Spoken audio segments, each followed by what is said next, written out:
Deep fake technology, যা হলো কৃত্রিম বুদ্ধিমত্তার অন্ধকার দিক। কৃত্রিম বুদ্ধিমত্তা বা এআই যেখানে একদিকে চিকিৎসা, শিক্ষা ও প্রযুক্তিতে বিপ্লব ঘটাচ্ছে, অন্যদিকে এই একই প্রযুক্তি মানবজাতির জন্য ভয়ঙ্কর এক হুমকির নাম হয়ে উঠেছে। তারই একটি আলোচিত ও ভয়াবহ দিক হচ্ছে ডিপফেক টেকনোলজি। ডিপফেক হলো একটি প্রযুক্তি যার মাধ্যমে এআই ব্যবহার করে মানুষের মুখ, কণ্ঠস্বর কিংবা আচরণ হুবহু নকল করা সম্ভব। মূলত ডিপ লার্নিং এবং জেনারেটিভ অ্যাডভার্সাল নেটওয়ার্ক বা জেন্সের ব্যবহার করে এই ভুয়া ভিডিও তৈরি হয়।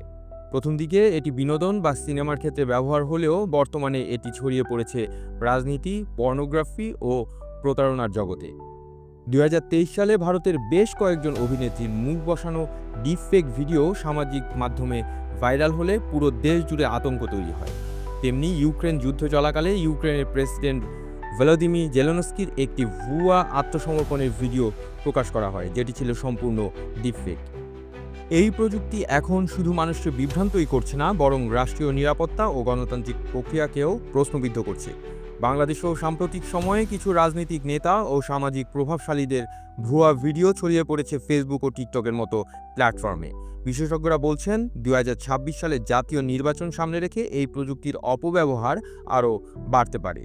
এটি নির্বাচনী প্রচার ও গুজব ছড়ানোর বড় হাতিয়ার হয়ে উঠতে পারে বলেও আশঙ্কা রয়েছে। যুক্তরাষ্ট্র ও ইউরোপ ইতোমধ্যে ডিপফেক প্রতিরোধে কঠোর আইন প্রণয়ন শুরু করেছে। তবে দক্ষিণ এশিয়ার দেশগুলো এখনও পিছিয়ে। বাংলাদেশে এখনও পর্যন্ত ডিপফেক নিয়ে আলাদা কোনো সাইবার আইন নেই, যা এই প্রযুক্তিকে অপরাধীদের জন্য একটি সুবিধাজনক ক্ষেত্র করে তুলছে। এআই যেমন আমাদের জীবনে অসংখ্য সুযোগ এনে দিয়েছে, তেমনি এর অপব্যবহার, বিশেষ করে ডিপফেক প্রযুক্তি, সমাজ ও রাষ্ট্রের জন্য ভয়ঙ্কর হয়ে উঠছে। তাই এখনই প্রয়োজন জনসচেতনতা, প্রযুক্তিগত প্রস্তুতি এবং কঠোর আইন প্রয়োগের। না হলে সত্য আর মিথ্যার সীমারেখা একদিন সম্পূর্ণ মুছে যাবে। আপনারা দেখছিলেন প্রতিদিন সকাল।